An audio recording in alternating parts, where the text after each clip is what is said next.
Pastor William and I talked, I think first back in the fall, and he had seen some of the events we were doing with missions ministry, and he shared the idea to have this event, and looked at the next available spot on the calendar, and it wasn't until March, which I was a little disappointed.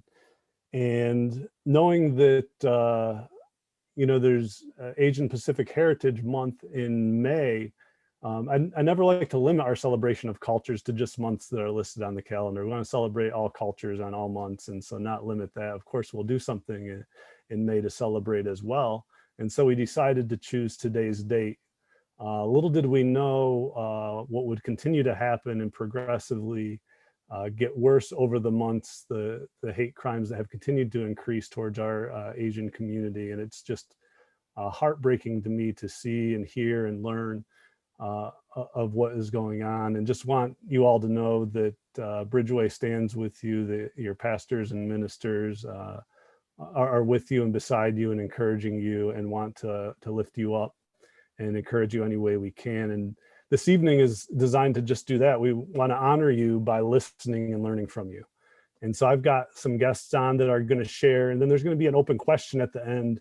And maybe you're of Asian heritage and you aren't one of the people being interviewed. There's going to be kind of a time for you to jump in and maybe answer some questions at the end. So we're glad to have everyone with us. And for those of us that are not Asian, this is our opportunity to just listen and learn, to ask questions. And so the chat is open, and Adrian's monitoring the chat for me, and so she'll make sure that I see questions along the way.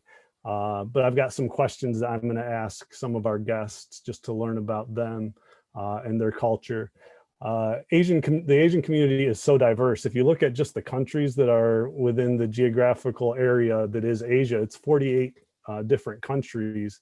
And then if you look at people groups within the countries, for example, just within India, there's 2,700 different people groups, distinct people groups. In China, there's 550 distinct people groups. And so there's such great diversity. We're clearly not going to cover it all this evening, but we have some different perspectives that are going to share, including different generational perspectives, some perspectives that might share first and second generation, or maybe in between generations as well, and how different generations might view things. And so there's going to be some diversity along generational lines as well.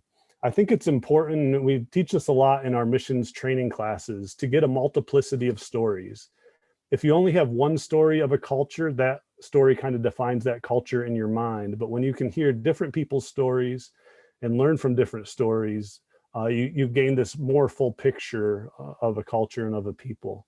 And so that's part of what we hope to do this evening, is provide a multiplicity of stories.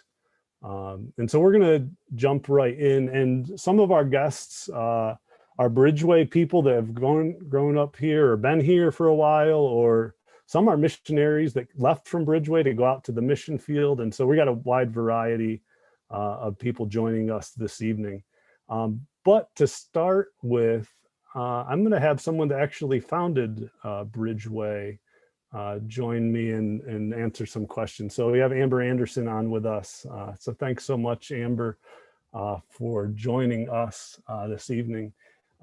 It's great to have you on. And I'm just going to start out with the first question to you, and just maybe share a little bit about your background for those that don't know, and then talk about maybe something that you're proud of from your cultural heritage.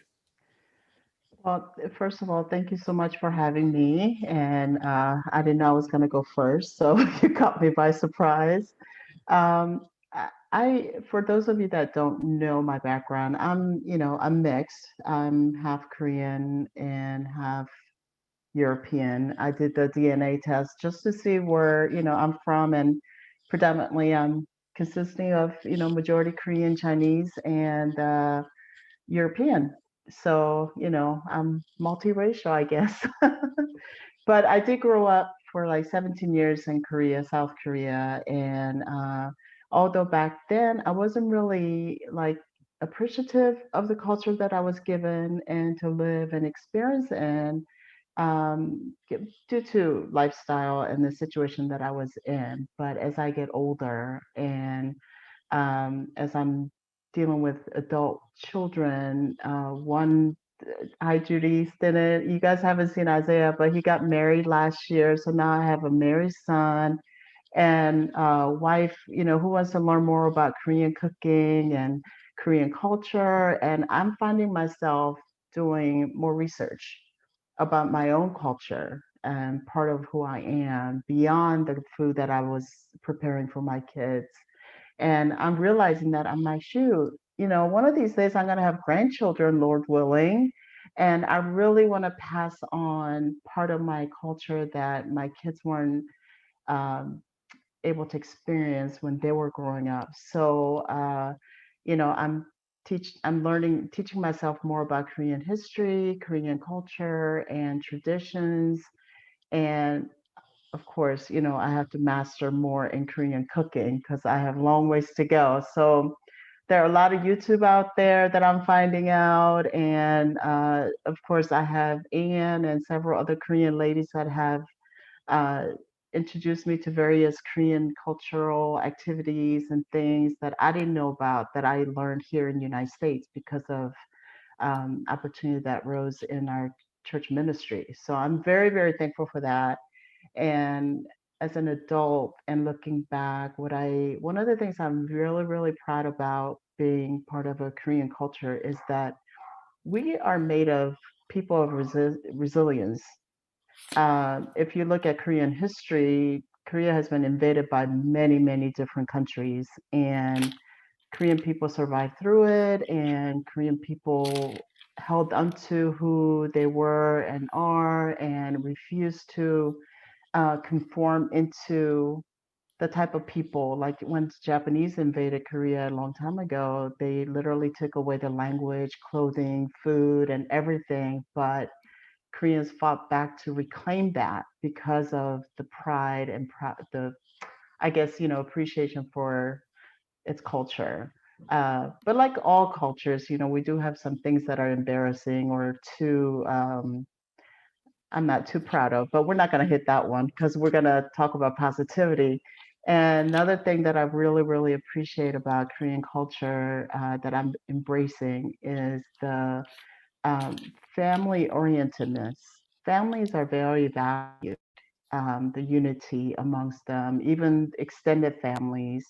I know that we're very American, in America, we live very isolated lifestyle. We don't really engage with extended families due to work or distance or what have you. But, like it just Koreans really believe in having extended families more than just on holidays, and I do really appreciate that.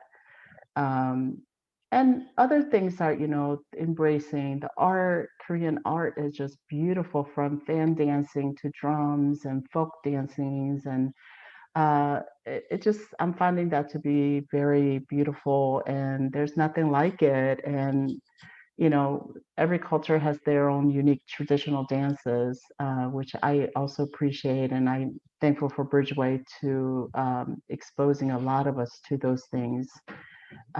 So I guess those are the highlights. And of course, I love Korean food, so there's nothing like it. It's my ultimate favorite. And uh, I think that's about it. I don't know. I'm rambling on. No, So, that's Jared, do you good. have That's good. anything? Well, one of the questions someone was asking about Korean food, and your go-to is YouTube. Would that be your advice, YouTube, to Well, learn more? Is there a spot you go to look up yeah. recipes?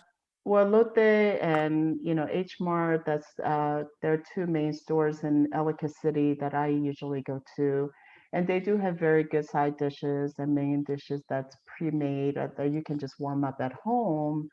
But when you go to YouTube to look for Korean cooking recipes, make sure that you're following authentic Korean traditional cooking, because there has been so many modernized, so to speak, or Europeanized dishes that Koreans are really into now. Like there's this thing called tteokbokki, which is like spicy rice cake that is, you know, very much like street food that I grew up eating between going to school to tutoring school, or, it's just like quick thing that you eat and it's amazing.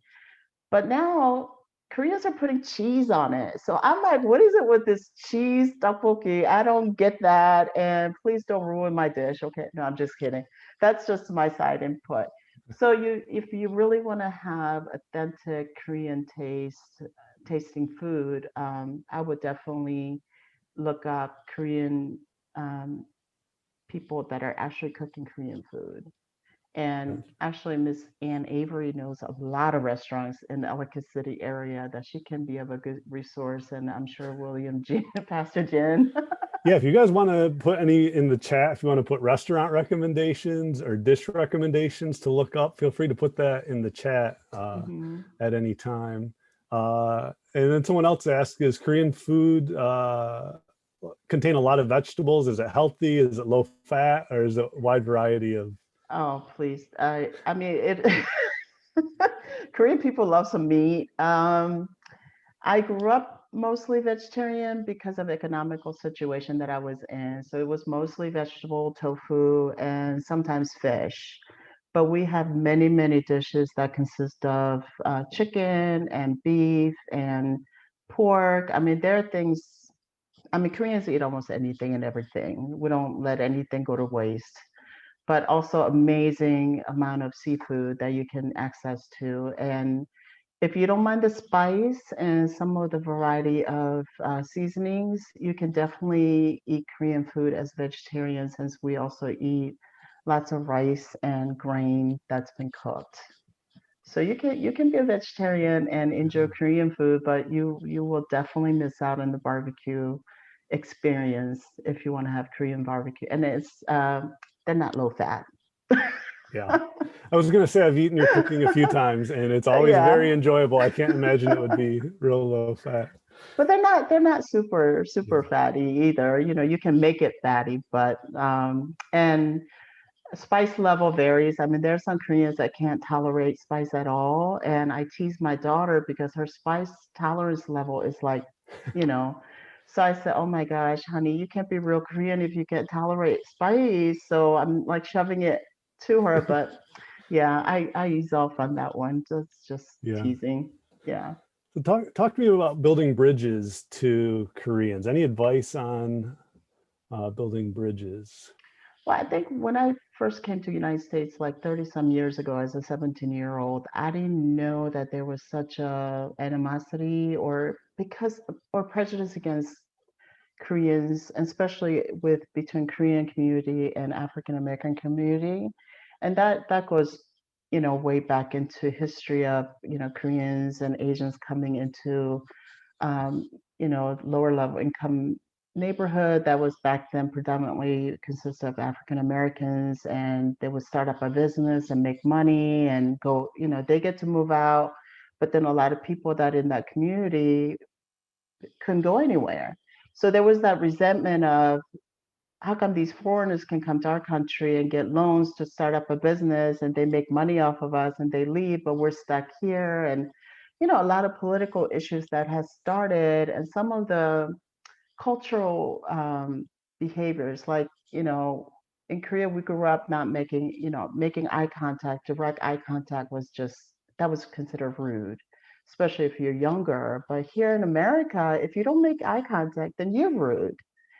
So there's a whole lot of misunderstood, habits and behaviors that people just didn't understand because of out of ignorance. They didn't have enough exposure or engagement.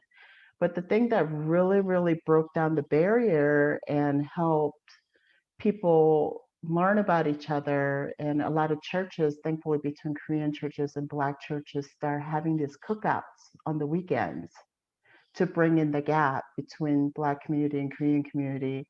And over food, they discovered that, we had a lot of things in common, and we're good people. We're not there to rob people, or they're not there to rob the stores.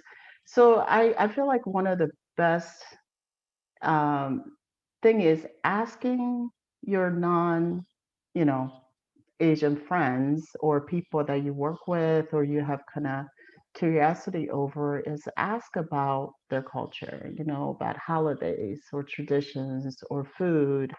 Um, I'll never forget first time I took Korean food into my American work environment and somebody talked about how terrible it smelled and I was mortified. I didn't even take kimchi. It was just, one of the side dish that I didn't think that it really had smell, but evidently was offensive and I was mortified and I just was humiliated. So I was like, I apologize. I'll never do that again.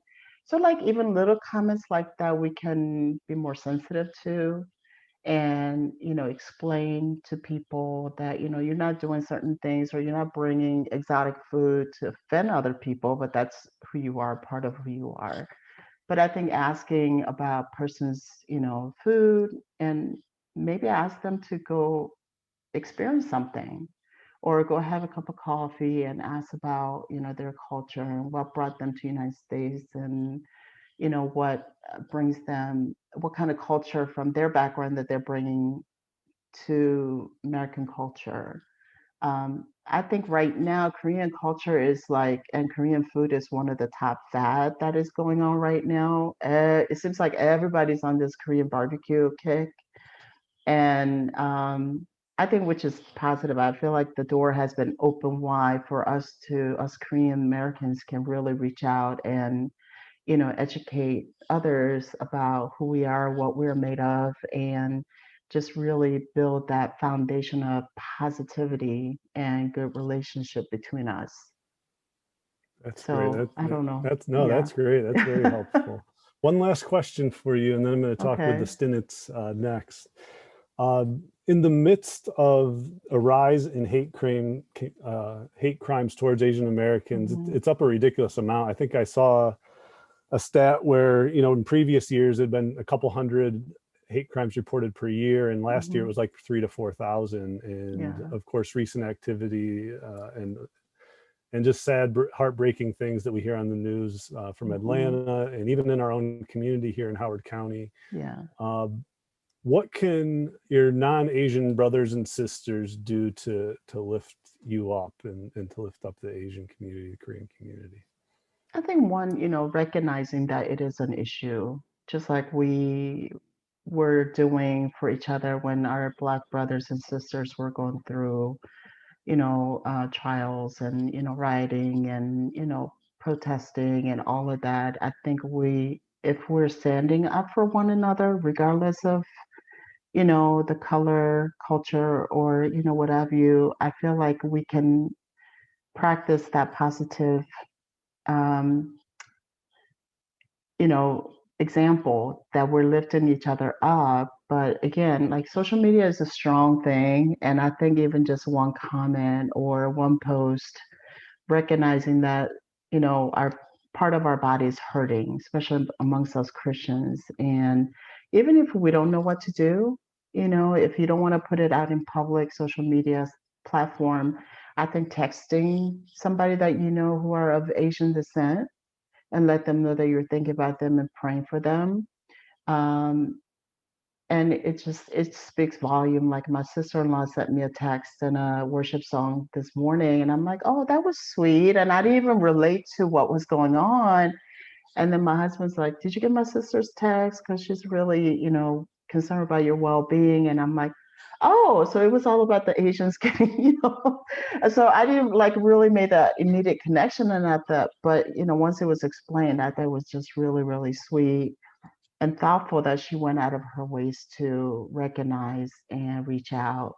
And I think just being kind, it doesn't have to be somebody that just smile at someone who's Asian, you know, uh, and we can do that with each other. I think just common practice that we should do to respect and show each other that, we care because you're a human being, besides who you are or what your outer, image look like. But because you're a human being made in God's image, let's smile, let's be kind, let's be, respectful.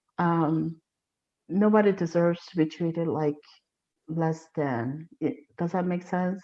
Yeah, So it absolutely. just, in all situations, I, just practice being nice, be kind.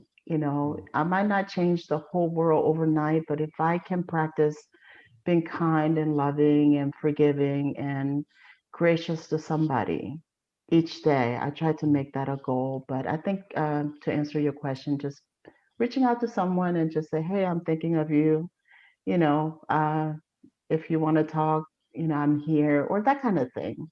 Yeah, that's great. Okay.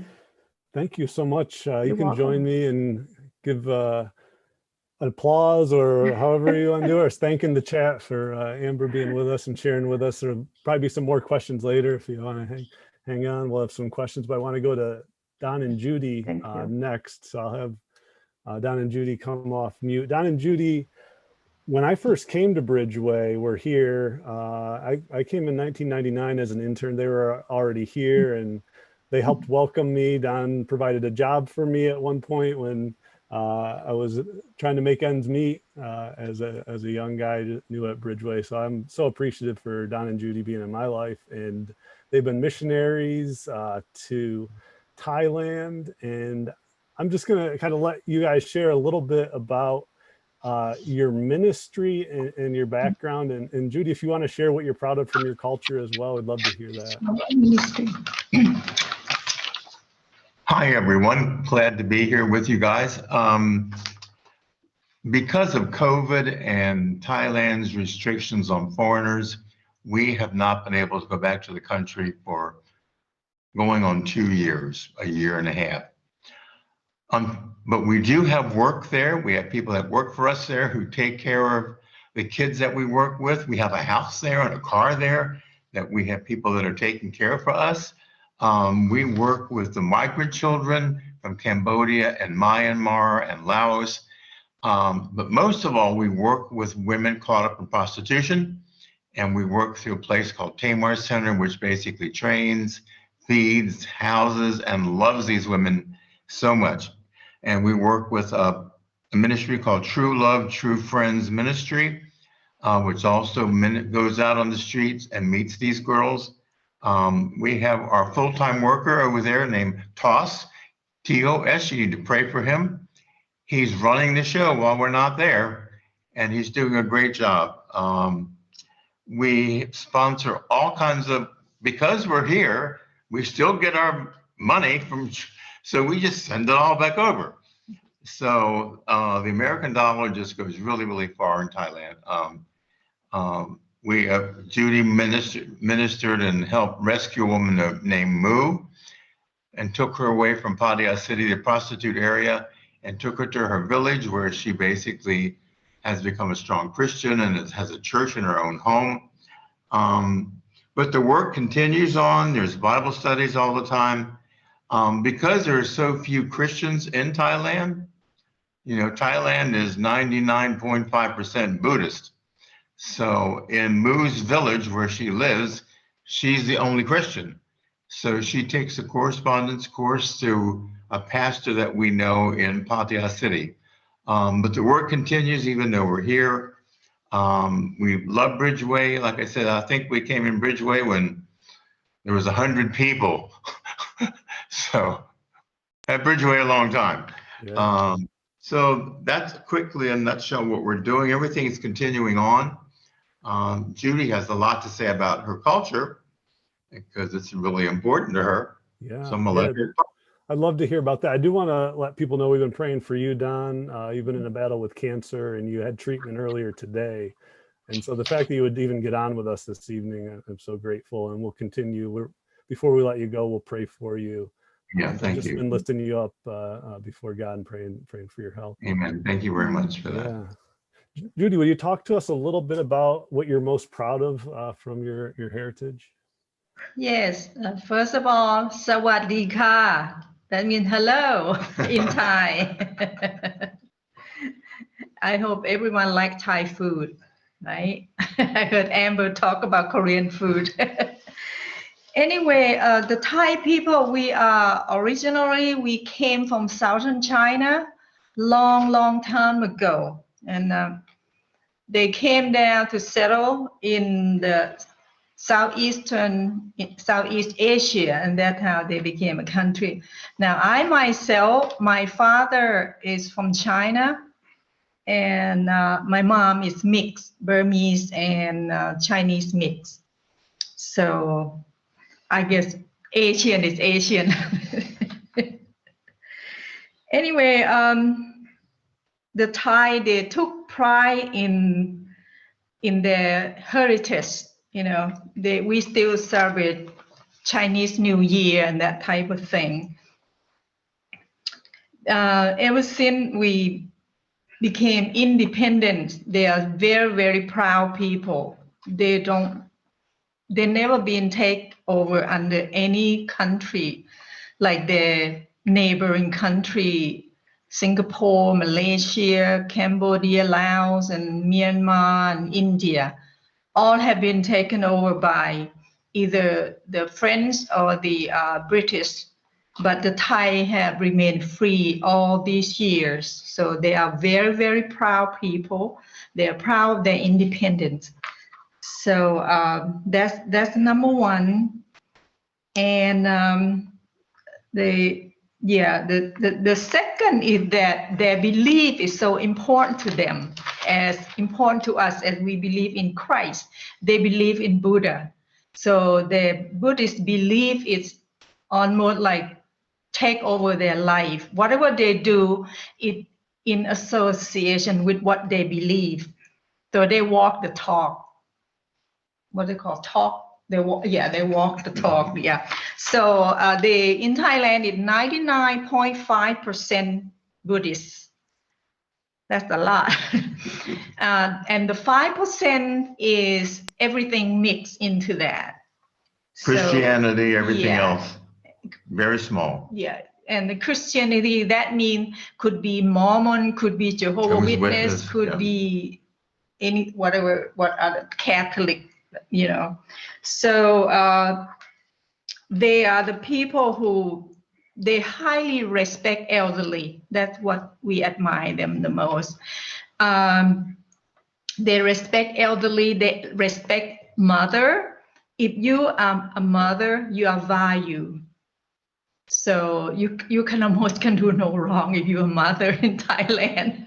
How's that, ladies?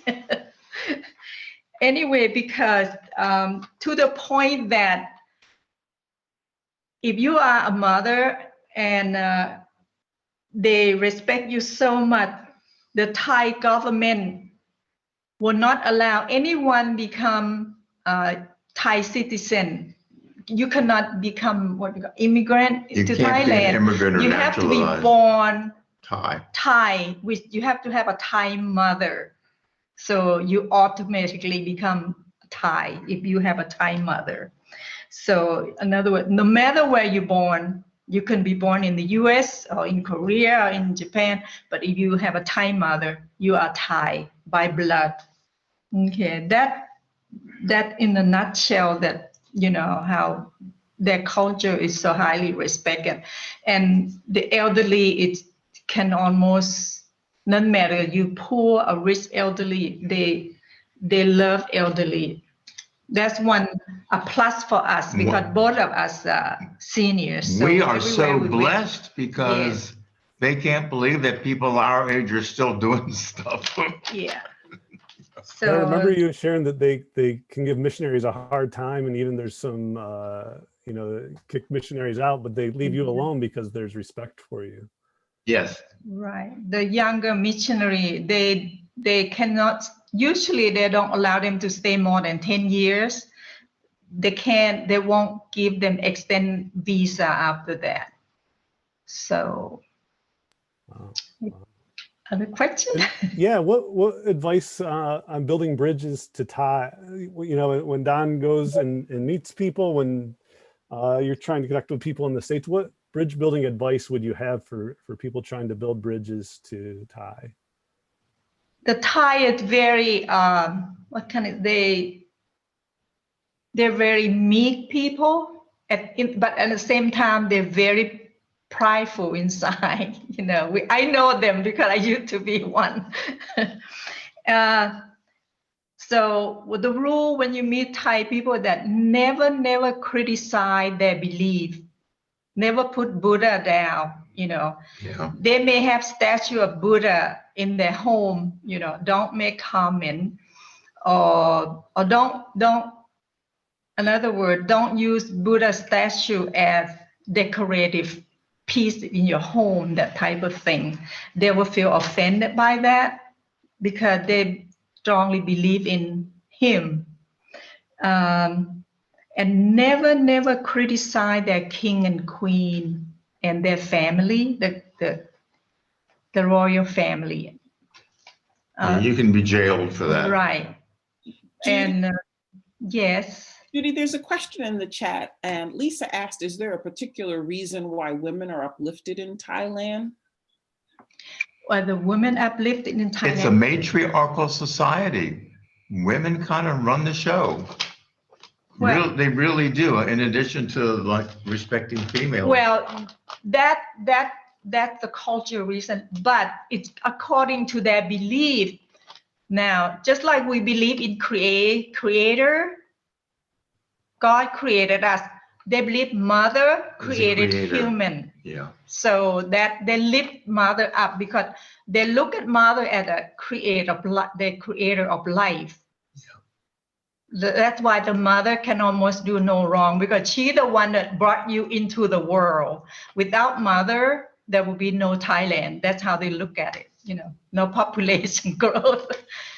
That worldly kind of thinking, because they are not Christian. So when I witnessed to them, I started out from creation. There is other creation, not mother who created us, but God who created us. And women are very prominent in business, own a lot of businesses in Thailand, head of corporations, head of large companies. So they are allowed to do pretty much whatever they want to do. Yeah. Well, is there anything we're going to pray for Don's health here in a minute, and for your ministry, Mission Pattaya, is that, am I saying it correctly? Pattaya. And for your ministry, is there anything else specific we can lift up for you?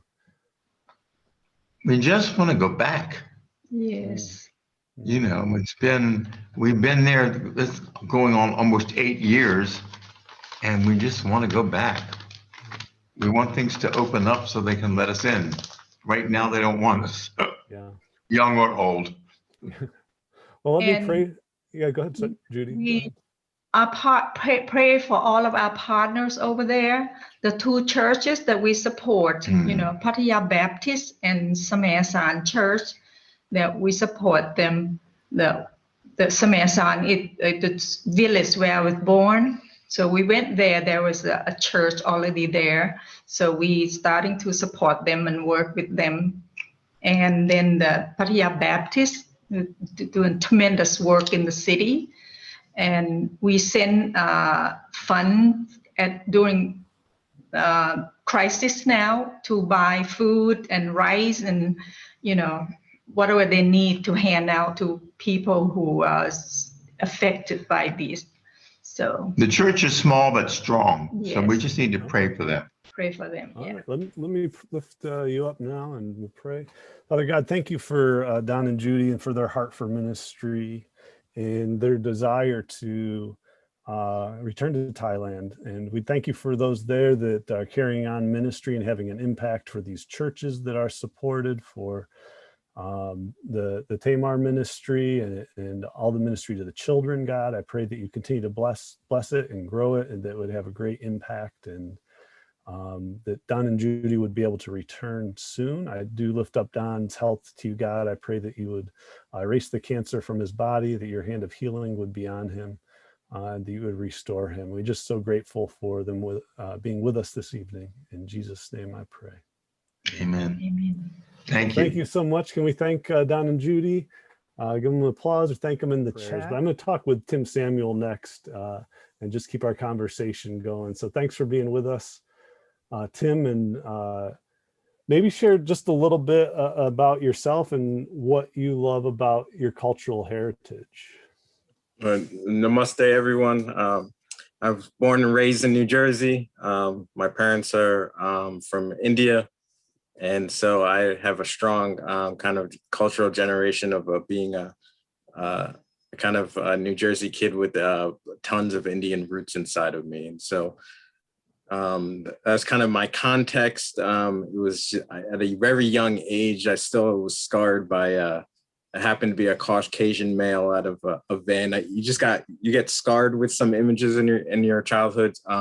Many of us who are from racial different backgrounds, and you remember that first time you get laughed at. And so I just remember it's kind of emotional still, in tears when I get home. It's like, hey, why were they laughing at us? Like, we were literally doing nothing but this just drunk white male. Like, it stunk in my head. It scratched in my head, and just unliving the scars of that. And we just happened to come from an all Caucasian church. So I am a Christian. India is not all Christians. We have pockets, and I'm actually in a pocket in the Northeast and Bombay. Most Christian Indians are from the southern states. And so, as Pastor Jared mentioned before, there's about 2,700 people groups. My father's from the state of Gujarat. He's Gujarati. And so that's the group I resemble and come from. But anyway, back to kind of this image. We came from our Caucasian church because we had a white church in the morning and then an Indian church in the afternoon. Indians like to keep kind of their own ethnic heritage. And so I'm like, hey, these are the Christians that are laughing at me. I don't understand. Is this why we go into another church? And so I think ever since that young age, God has put me on the heart to say, hey, we got to reach out to each other because, you're a child of mine, and we have to build bridges to everyone because we all have those experiences, whether we're, African-American, Korean, and especially with what's going on right now. I could have told you this when I was a young child that, there's a lot of hate out there. And so being part of a church that is taking its faith and living out kind of building bridges across this culture is amazing. So one thing that the Indian culture does well, we are bridge builders, right? And so there's tons of people groups. So we don't eat the same food. We don't speak the same language. It depends on what part of India you're from. And so we've often been, conversing and dialoguing within our own country, within our own neighbors of bridge building, because it's different. So we sit in a unique perspective, and you'll see Indians in probably every country in the world. You heard many of the speakers before us say, or the speaker just right, Malaysian, there are Indians there, and there's a strong population. In London and British, in London, there's a strong population. In the United States, there's a strong population.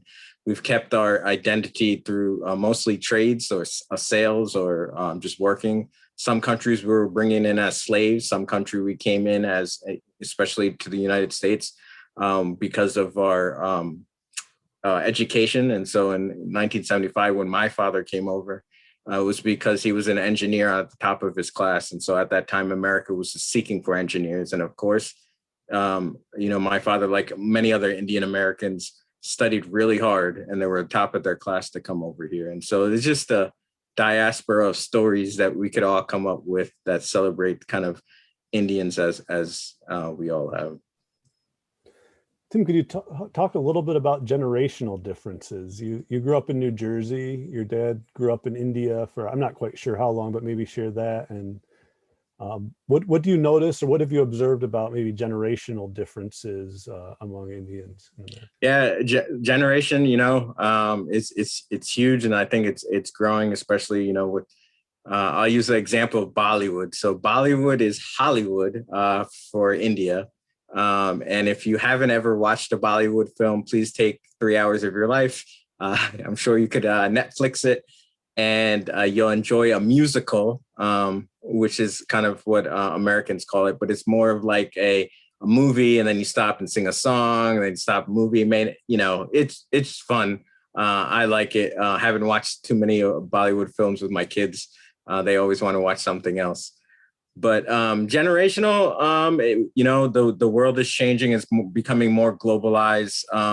Something Indians were probably 15 years ago when you wouldn't see much public affection. And now you're seeing more, the generation of kind of more affection, some of these norms that some of our elders probably wouldn't, like it. So you have the society norms that are shifting.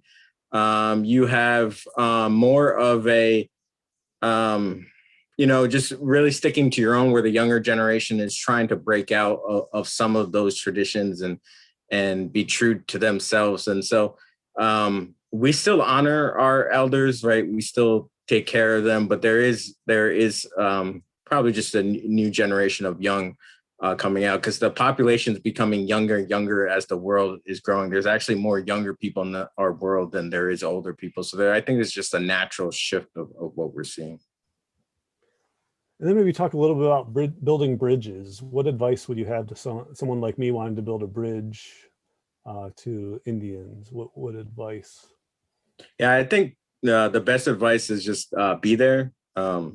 Be there. If they ask you to go to some of their children's event, just be there. If they ask you to come over your house, just go. An invitation's big. So if an Indian family actually invite you, like, say yes if you want to build that bridge. Don't. I know it's easy. Oh, I got something on my calendar. Hey, move that. If you really want to make a bridge, you got to move that appointment and accept that invitation. And when you go, don't go empty-handed. If it's a traditional Indian household, they'll understand that you're not from their culture. But hey, just bringing something, whether it's a dish, whether it's, I don't know, just bring something, like something that means something, so you could talk about it and hand it to them.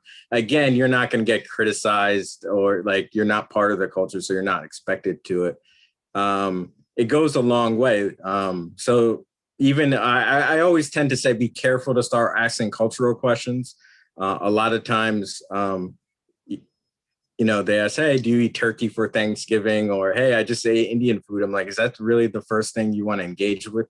So yes, that's a great conversation, and people are do it, but like, hey, in time that comes. So, just be there. Again, hey, it doesn't happen easily. It takes some over time. So don't expect an Indian to go deep the first conversation.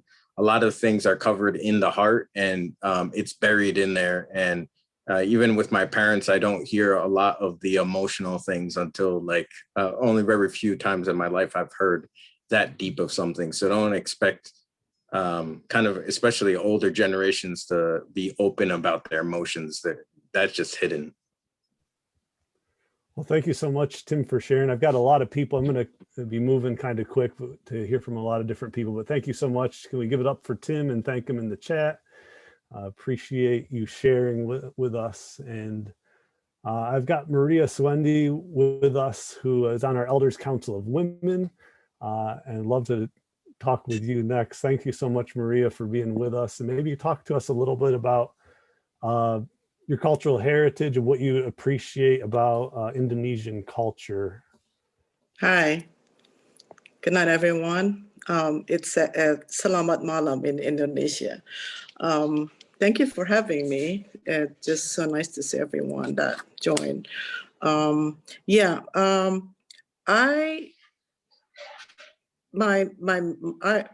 Indonesian, but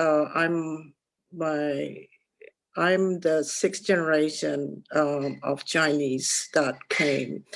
I don't know how many years ago, but Indonesia is it's a big archipelago made up of 17,000 islands. That's how the culturally distinct, very diverse, because they all come influenced from the Far East, Indian, Austronesian. So I am proud of the diversity of art, culture, the architecture, and also value, like the other, the Malaysian, Judith and also Amber mentioned that how we are very close knit family and very really have a highly respect to elders. So that's what I'm very proud of. being brought up in very close-knit family. They're like very communal, like a lot of them were like farmers, and they were like very, very close-knit community in many of the distinctive culture there in Indonesia.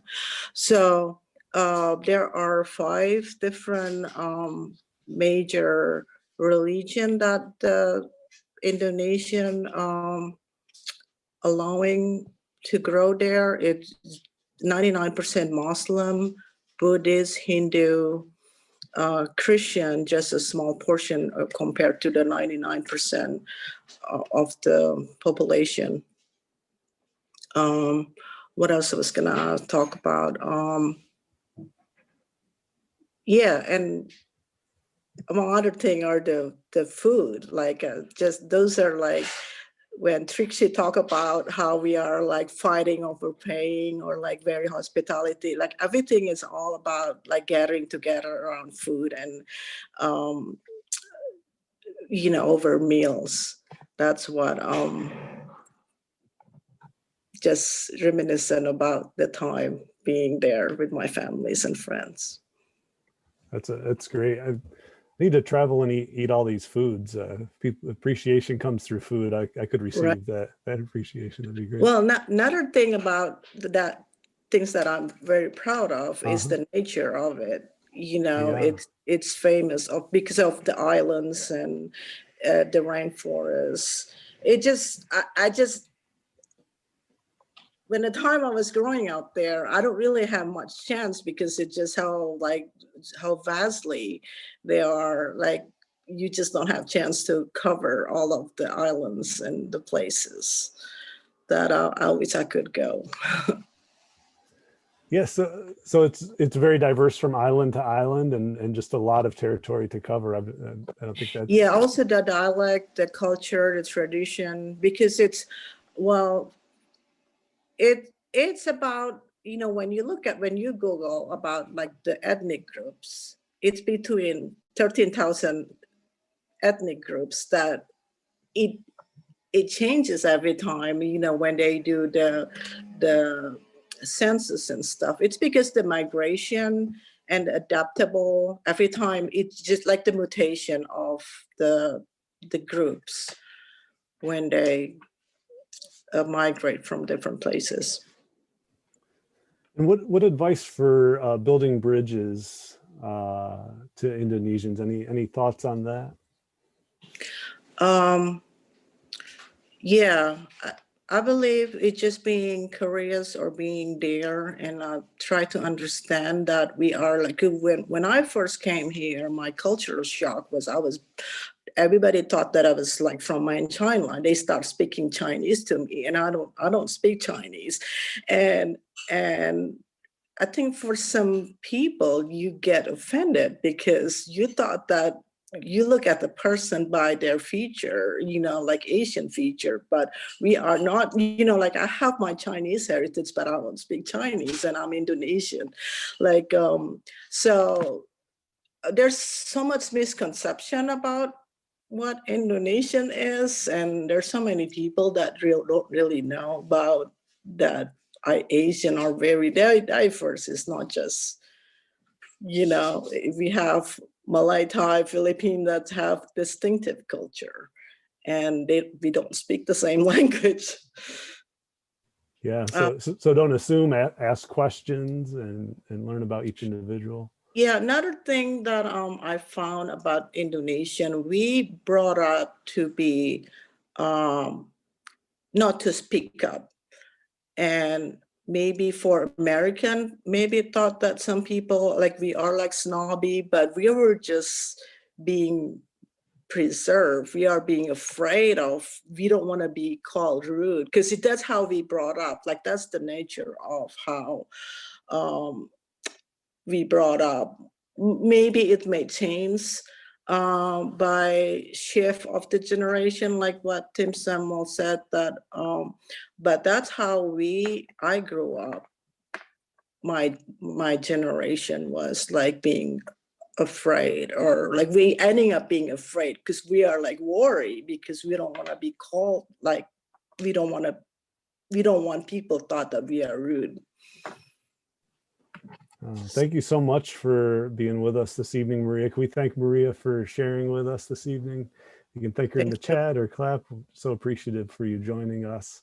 And I'm going to invite Lavinia Raul to join us now and ask Lavinia to share a little bit about her heritage and about Singapore and what you appreciate most. Sure. Thanks again, Pastor Jared, for having me. A lot of the things that Maria and the Malaysian missionary have shared is very similar to in Singapore. About the food, the ethnic, the multicultural, multi-ethnic. But I will just stress a little bit about maybe a little bit different things that pertains to Singapore, or things that are unique to Singapore. Singapore is a very small country, like under 6 million, and the east and the west is only 17 miles. But yet I felt like we got so much to offer as far as economic and just being one of the highest port in Southeast Asia, economic financial center, and there's a tons of expatriate there because a lot of foreign investment. Our founder, Prime Minister Lee Kuan Yew, who kind of instilled a lot of good traits, I would say, in Singaporean, like hardworking, strive for excellence and things like that. And he ruled Singapore like from 1959 to 1990. He passed away like 5 years ago, and he kind of developed Singapore from a developing third world to a very developed country within Southeast Asia. And Singapore have 4 official languages: Chinese, English, Indian, the Tamil, and Malay. And we kind of have holidays for all the 4 groups. Like we will have Hari Raya Puasa, Hari Raya Haji, which is the Malay holiday, Deepavali, Vesak is the Indian holiday, and then all the some of the key American or Western holiday we so-called like the Christmas, New Year, Labor Day is like a unique Labor Day, and the Chinese New Year. So we kind of celebrate all the 4 ethnic group.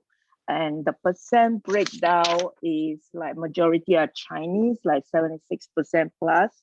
Chinese, Malay is about 15%, Indian is like 7+ percent, and then the rest is like a lot of Eurasians and European and who reside there.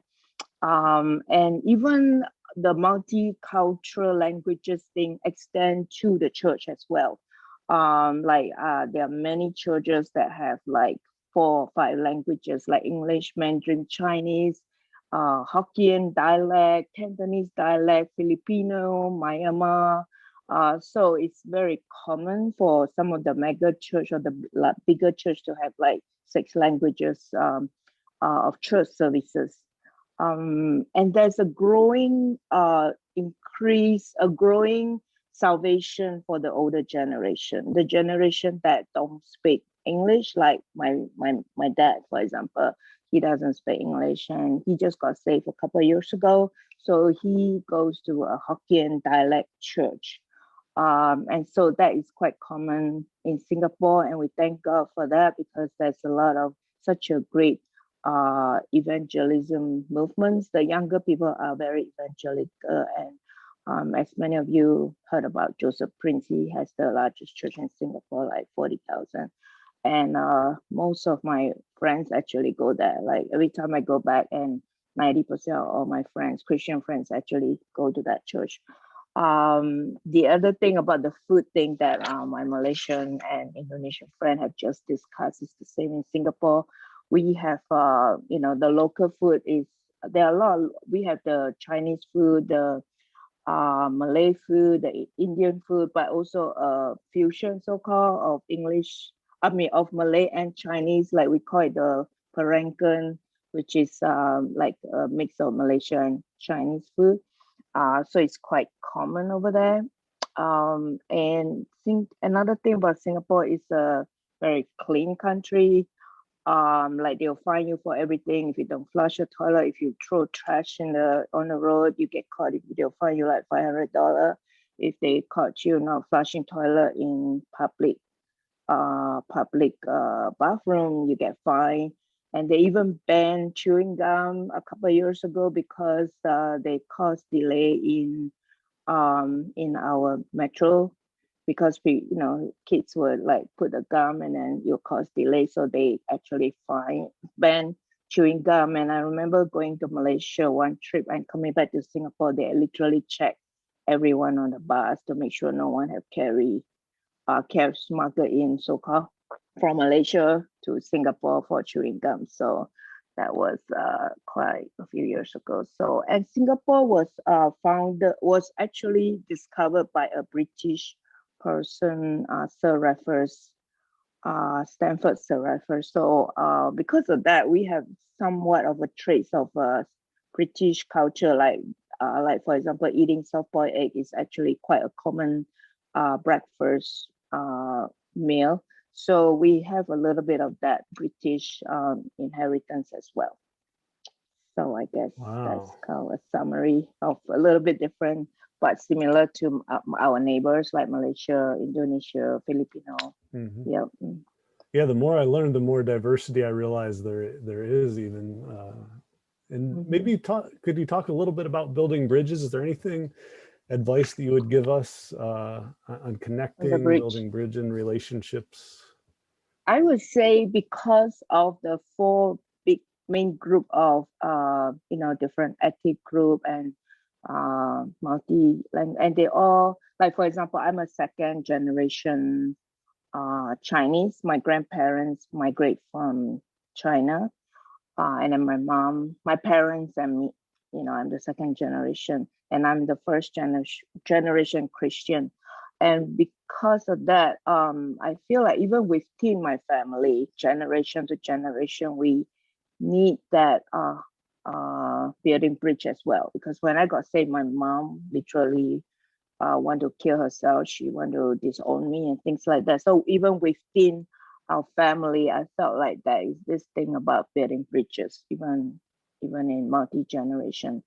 But because we have so many, like we have the Chinese, the Malay, the Indians, and the other groups, so we all have to live together in harmony. And I felt that we, and also the other thing I would say is respect and tolerance for each other's culture, each other's heritage, background, and languages, and and we, because of the holiday of all the government make it a holiday for every group, and we all celebrate each other. And I remember my old neighbor, they were Malay, and they will bake us on their New Year. They will give us all these Malaysia treats and then we do the same. But because of the whole halal thing, we probably enjoy their food more than we give to them, because they have that whole halal thing. They don't just take anybody's food. Yep. So I would say tolerance, respect, and just able to live in harmony. And I just wish we can see more of that over here, really, because with the recent Asian hatred crime thing. So anyway, so that's probably my thank you so much for sharing about Singapore. I know that I learned from you, and thank you for being with us. We thank Lavinia for being with us and for sharing with us. And I want to encourage you all to keep an eye on the chat. There's some insightful things. I see Virginia shared something very insightful, and Faye has been making some connections there as well. Thank you for sharing. I'm going to go to Tyrone next. Tyrone, thank you so much for being with us. I really appreciate you joining us, and just want to have you share your reflections on Filipino culture and what you appreciate from your culture. First of all, I want to say kamusta ka na, which means how are you in Tagalog, which is our Filipino language. I want you to know I practiced 2 weeks just to learn that, to say that. Okay. Thank you for having me on here. Filipino American. Yeah, my parents were born and raised in the Philippines in a small province called Binalonan in Pangasinan in the Philippines. So they migrated here. So, I guess I'm the second generation to move here and try to make a name for ourselves. So I guess one of the things that I'm most proud of is that our Filipinos are known to be resilient and to adapt to almost any society. Like we're very hardworking. If you go to any cruise, whoever likes traveling, you'll see Filipino cover bands on cruise ships. You'll see them in hotels, in Dubai, the Middle East, is that we pride ourselves on entertainment and hospitality. So, I guess you would say that, we're like they call us the soul people of Asia in some cultures. And talk a little bit about distinctives as you think about Filipino culture. Any distinctives that stand out to you? Yeah, well, majority of the, I guess the economy in the Philippines, we really thrived on the economic value of entertainment. So it's been one of our culture where, if you turn on any TV station on the TFC, you'll see people performing and singing and dancing. So Filipinos were always known to we love to sing and dance.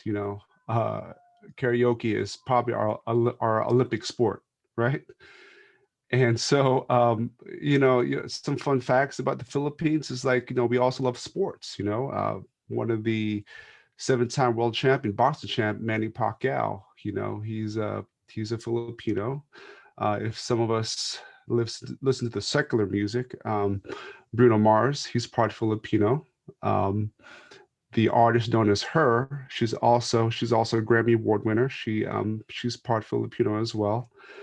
Jordan Clarkson, who played the NBA, and so we do love our sports. We love our basketball. We love our boxing. We love our music. We love our dance. So it's just been something we've been thriving on the creative arts and the sports of it, and also hospitality. After hearing everyone talk about food, I actually got heartburn right now. Just listen to all the Korean food and all the Indonesian food because I'm hungry, Pastor Jared. No, me too. And now I know why you're part of the worship team too. Right, exactly. Yeah, you're I think culturally about food destined to sometimes be when I'm on stage. Yeah. Yeah. So yes, like the Koreans and Indonesia and Malaysian, we do pride ourselves on food. So hospitality is our thing, right? We are all about family. If you come to our house, you come to any wedding, there's a sequence of events. We'll stuff you with food, then we'll make you sing, and if you're feeling up to it, you might be dancing. We don't know. So, but yeah, it just is part of our culture. We're very, very family oriented. We thrive ourselves on unity and being self-sacrificing for our elderly and for our future generation of Filipinos. Any insights, during this time where all this hate is being thrown at Asian cultures and these heartbreaking things we hear about, any advice for those of us that want to lift up our Asian brothers and sisters and encourage you? And any thoughts on how we could best do that? Yeah. In 2018, it's been reported that there are 4.1 Filipino Americans or Filipinos in the United States. We're out there, and my advice to Filipinos is that I believe that we shied away for too long within our own circles, our own culture, our own cliques, right? And, my advice is that we need to branch out. We got to break the mold. We need to reach out and to find out and to learn. It's hard to speak something that people don't understand. So you can't speak to what we don't understand. So it's part of our responsibility as Filipino Americans or Filipinos to learn other cultures, to learn other ethnic backgrounds, other religions, so that we could branch out and use our platform. Like I said, 4.1 Filipinos back in 2018, we're out there, we have the platform to speak. And there are national issues right now that we're facing, and it goes beyond just the whole entertainment and hospitality. Like, what more can we do? Like, we've got to learn how to branch out and to embrace other cultures, so that, you know, whatever we can do to get involved in any shape or form, whether it's doing stuff virtually over social media, going to visiting your local community groups. It's our time to educate and to shine, for it's more than, it's a critical, it's more than critical right now. So. And how about thoughts going the other direction, someone reaching into the Filipino community? What, any thoughts or insights on how that can best be done? Oh yeah, we're easy. We're very easygoing. You could throw food at us, you know, you may throw a couple of beers at us, we'll be fine. You could throw a microphone at us, like, we're very easygoing. But to reach out to a Filipino, it just more just initial engagement, because for the most part we're a very social culture. Okay. So it's very, you know, sometimes taking the first, like, sometimes for some of us, we want to talk, but we're not so sure if the other person wants to talk, or are we being too aggressive?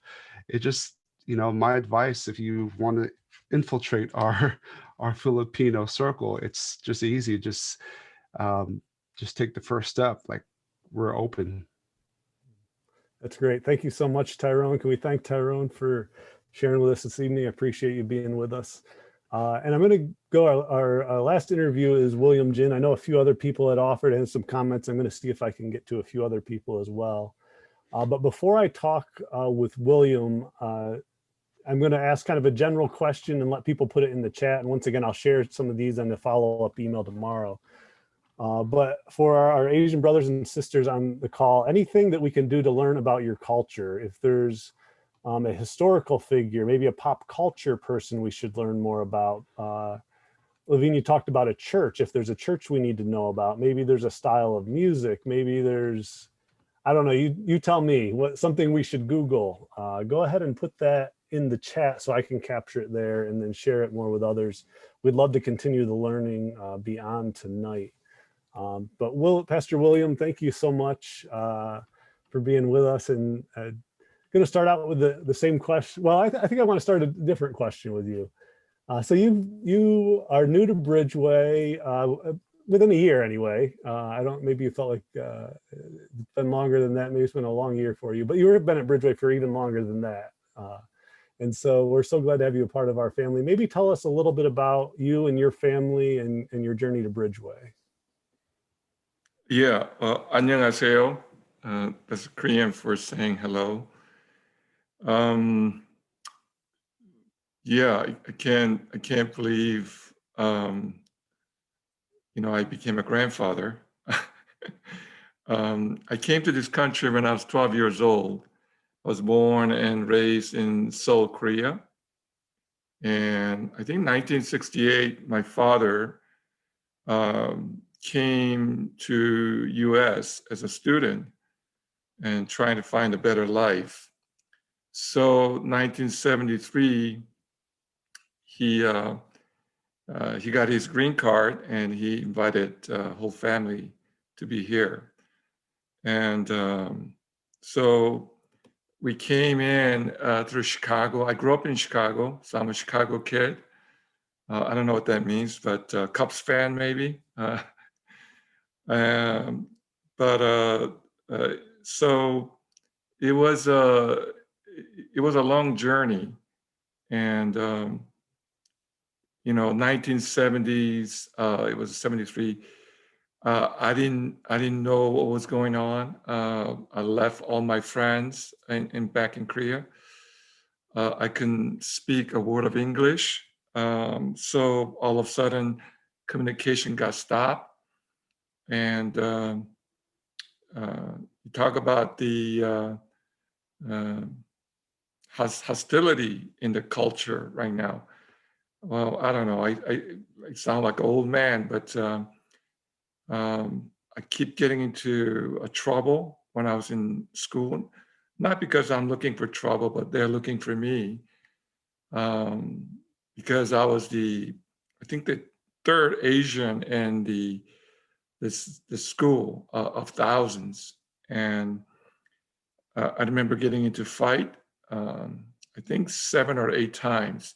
And each time when you get into fight, you get suspended. It doesn't matter who started a fight.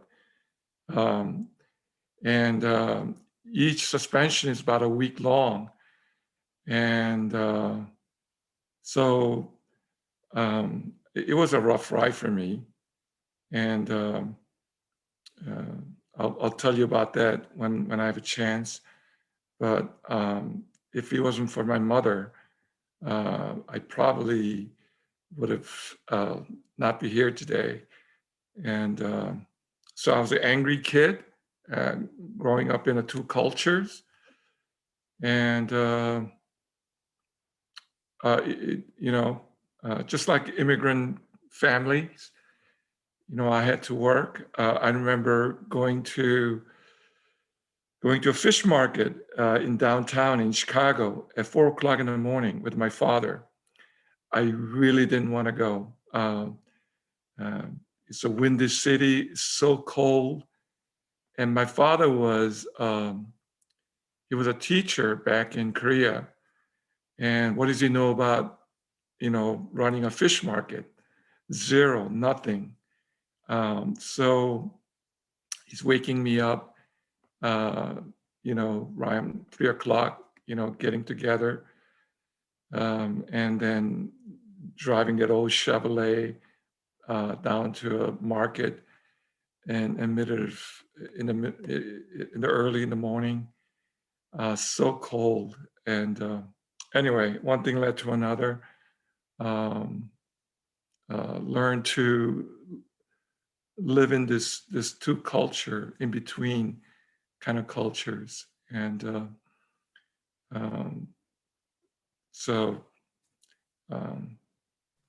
yeah, let me just stop there. Okay, go ahead. No, that's good. That's good.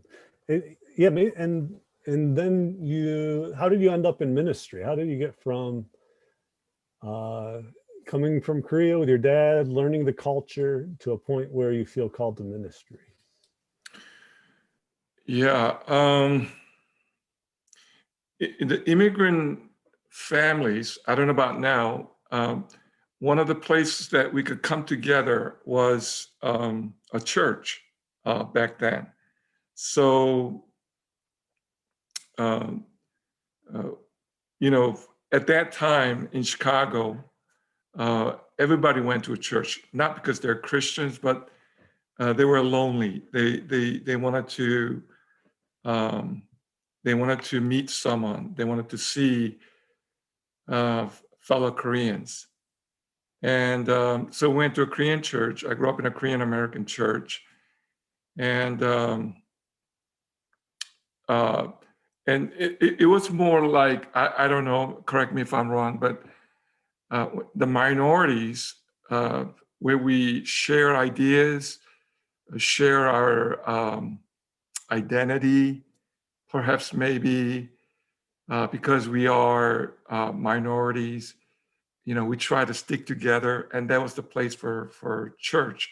And obviously the leadership sort of pushed us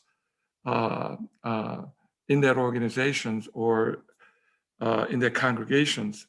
So the pastors were looked up on as a leader of their community. They're the one who protects, they're the one who speak for the community. So I was growing up in that setting, and I said, you know what? Yeah, I don't mind being a pastor. So I think somehow I was pushing to that role to walk that path of serving others. And then junior years of high school years, my grandmother passed away. She was the one who raised me. And when we were leaving in Korea, she couldn't come with us. So there was a huge, I don't know, pain in my life. I'm sure my mother and my brother and sister felt the same way. But anyway, make a long story short, she came and joined us 5 years later, but her death, as soon as she arrived, we thought, life was going to be great, but she comes down with a cancer. And as she was passing away, I was the one end up taking care of her, taking to a hospital because I was able to speak English, and working with the social workers and whatever. And when she was slowly passing away, I really had a existential crisis, what life was about, I guess. And when she passed, it was very difficult for me. I couldn't have this feeling. I know I need to see a counselor, but back then you don't go see a psychiatrist, anything like that. So perhaps maybe through that incident, Laura was speaking to me about ultimate value, and so I was seeking meaning, and then caught in between these two cultures of first generation, second generations, cultures of Asian culture versus American cultures. So just looking back, I think I was looking for something in that way, and then I met Christ. So I was able to walk into ministry. Yeah. And maybe talk to me about building bridges to an immigrant. If someone could have reached out to you, done something to encourage you, done something to help you, being new in this country, what advice would you give for people wanting to welcome? The Bible talks about welcoming the stranger, welcoming the immigrant. Is there something you think that we could learn that would help us be more welcoming?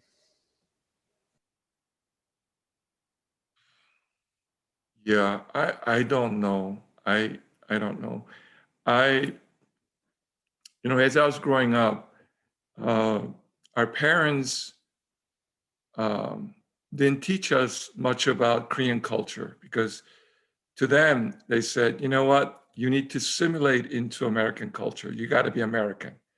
So make sure you speak English without accent, go to the best college and get a great professional job as a possible, buy a house out in the suburb, and try to be respectful, be successful. So I tried. It didn't work. Well, it almost did, but more I tried, I realized, I'm not sure I could be white, or I could be American.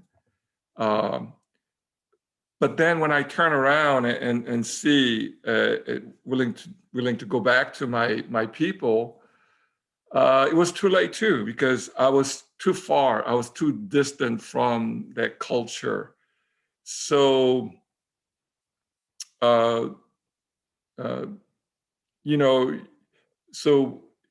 every person needs that, what Scripture calls that righteousness, right? What makes you a someone? Well, I have a degree from this university, or my kids are great, or my business is doing well. I mean, what am I going to say who I was based on what I did or what I've accomplished, my performance, right? And so I think my family really worked hard at trying to be somebody. I know that my father, after that fish market stuff, he became bankrupt. So he ended up driving a cab, taxi in Chicago. And I remember going to a school every morning with my mom. Mom worked at a downtown. So my father dropped me off at my school, and it was a yellow cab. And the kids were looking at me like, William, what the heck? You know, are you coming to a school in the taxis? I just smiled, but so all of us as an immigrant, we were programmed to work hard and study hard and try hard, you know.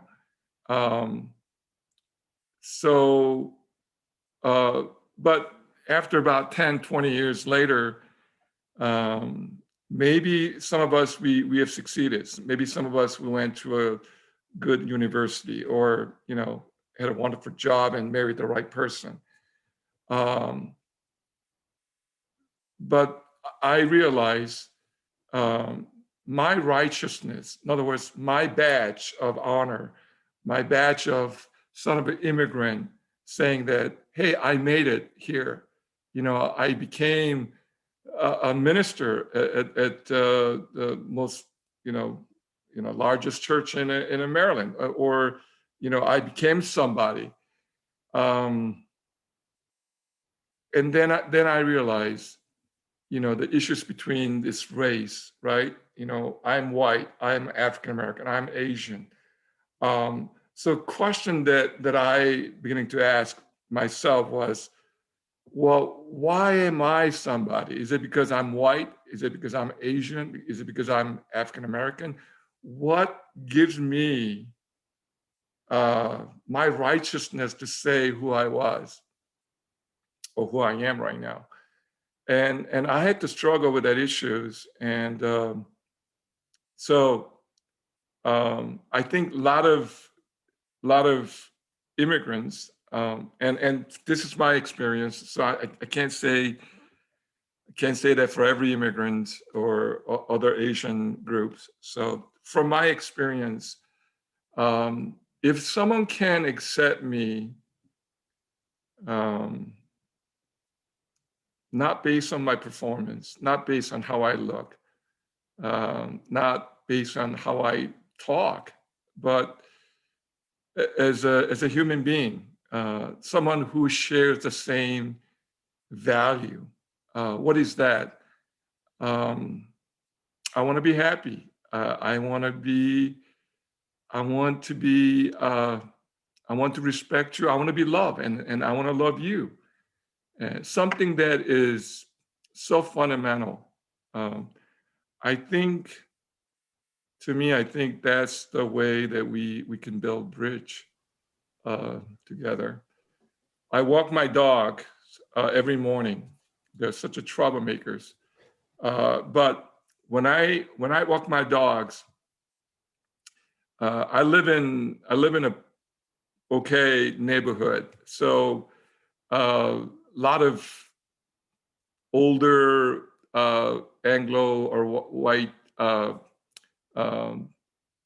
friends, they walk by, but so when I walk my dog, I'm aware of, they're coming towards me, and I'm sure they probably are aware of that I'm coming to them, and I make sure to tie my dogs so they don't, misbehave. But sometimes they just walk by without pretending that have seen me, and I just feel strange, and so I'm beginning to say, hello first, but and some of them, they can ignore that, so they stop and say, oh yeah, hi, but other people, they just pretend that they didn't see me and walk by,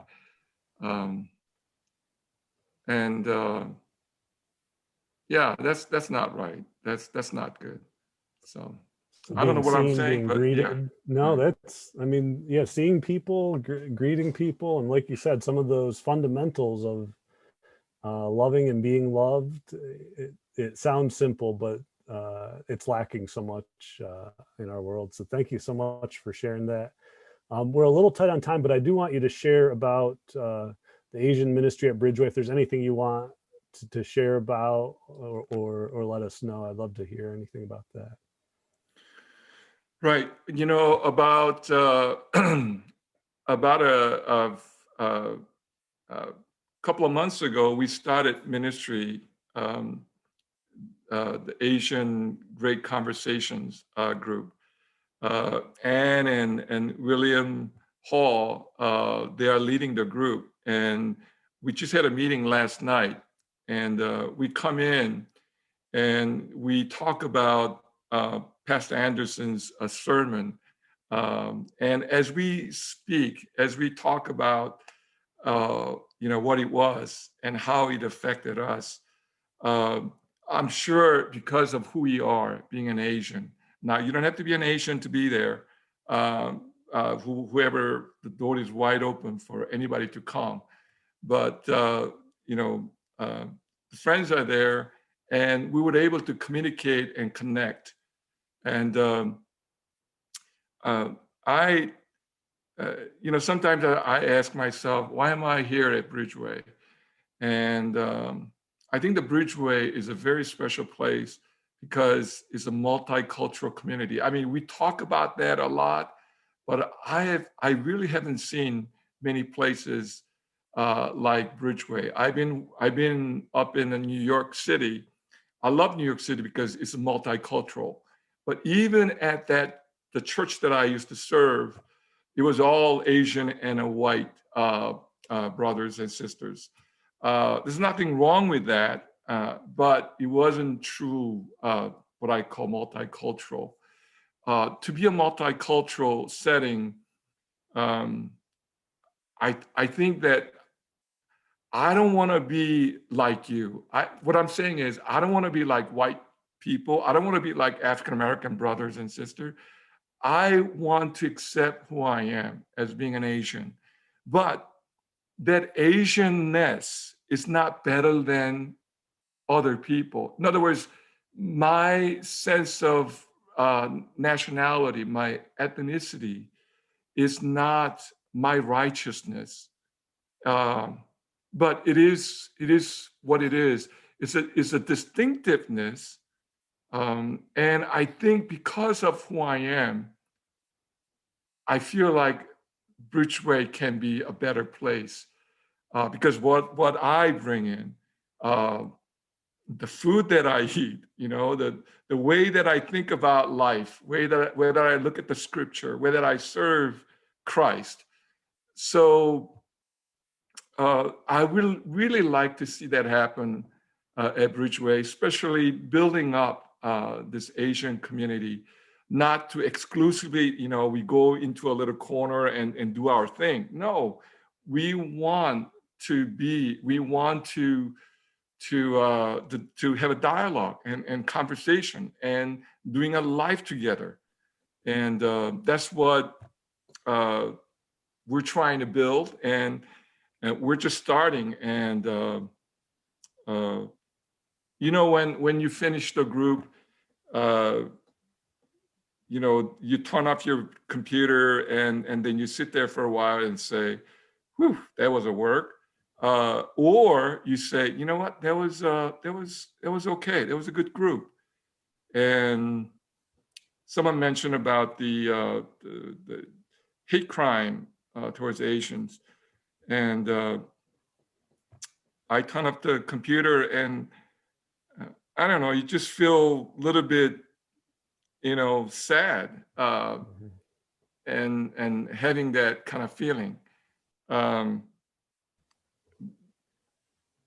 then I get an email or my pastor's friend at Bridgeway, they call me up and say, hey, William, are you doing okay?